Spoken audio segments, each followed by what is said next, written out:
Vespers Host, the new dungeon, is out, and in spirit of that and how difficult it is to solo flawless, I thought I'd drop 5 tips on how to solo flawless dungeons in Destiny 2. These tips, no matter what class you're on, no matter your experience, you can use them in not just dungeons, but throughout Destiny.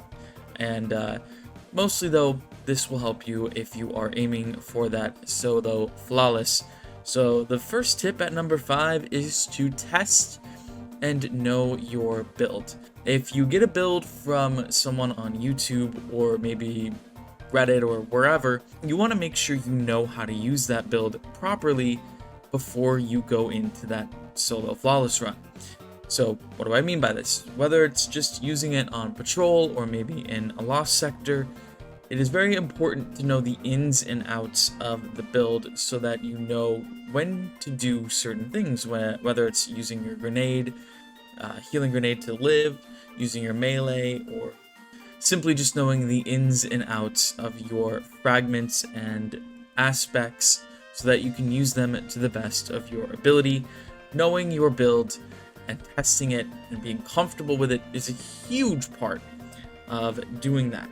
Tip number 4 kind of falls in line with that. You can obviously go into the dungeon and just do a blind run at solo flawless, maybe without watching a guide, to kind of get a feel for each encounter and see if you are capable of doing it, see how comfortable you are, and the more you do it, the easier it will get. So even if you fail, don't get discouraged.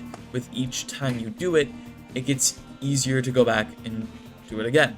And if you are having a lot of trouble with a particular dungeon, then I do highly recommend you go watch a guide or simply just watch someone complete it, or even run through it with a couple of randoms or friends, so you again can just get a feel for the dungeon, because that is the most important thing, right? Knowing when certain enemies spawn, knowing what you need to do to push the boss to a certain phase, knowing how you can avoid certain attacks from certain dungeon bosses are a huge part of making sure you can survive a dungeon and indeed finish a solo flawless run.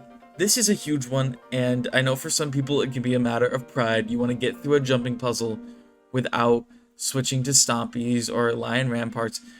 But tip number 3 is all about just slap it on. Putting on stompies isn't going to be the worst thing in the world.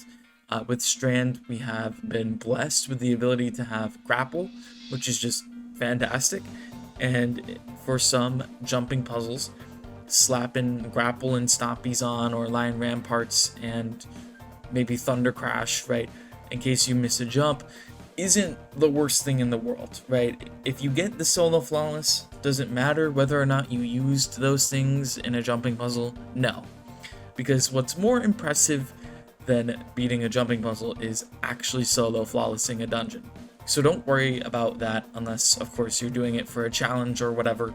But in the end, if you're just trying to get that completion and maybe some bragging rights with your friends, or just to feel that rush of doing something challenging, which is something that's few and far between in Destiny nowadays, then slapping on that movement ability or exotic isn't going to diminish that accomplishment. So please do that.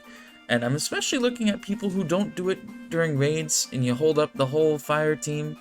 Yeah, you, way in the back, still stuck on the jumping puzzle. Please put stompies on. Thank you. Number 2 is perhaps the most important.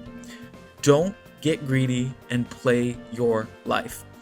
Most of these dungeons now don't have enraged timers. So if you take 10 phases to kill the final boss, that's fine. You just don't want to get greedy and end up dying, right?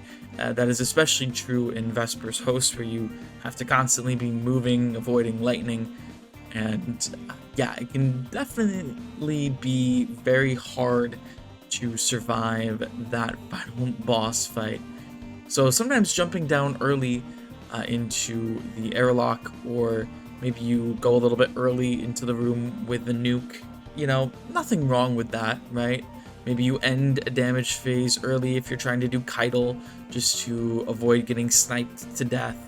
whatever it takes to get the dungeon done, do it, but not at the expense of throwing the run. And number 1 is maybe a little bit more important than number 2, because Destiny 2 is a buggy game, and sometimes you have silly things happen to you. You get killed by physics, your jump bugs out, or something like that. You need to remember to have fun with this, because although this is a challenging thing to do, and you're by yourself, and you're not relying on teammates to help you, it's all on you. And sometimes you mess up, sure, but sometimes the game will mess you up. And you have to remember to laugh at it and to have fun with it. And if it gets too frustrating, say you're on your 5th, 6th attempt, or maybe more than that, just come back to it. Leave it alone. Remember, you're supposed to be having fun. This is a video game. And when you realize that, and you come back and maybe you first try it on your first attempt after that frustrating session, then you'll be like, wow, okay, that was fun. You'll get the dopamine release and be like, wow, Destiny can be fun. And this is true. It can be. Anyways, let me know if any of these tips help you out in the comment section down below. And good luck in Vespers Host and whatever dungeon you end up trying, and I'll see you guys in the next one.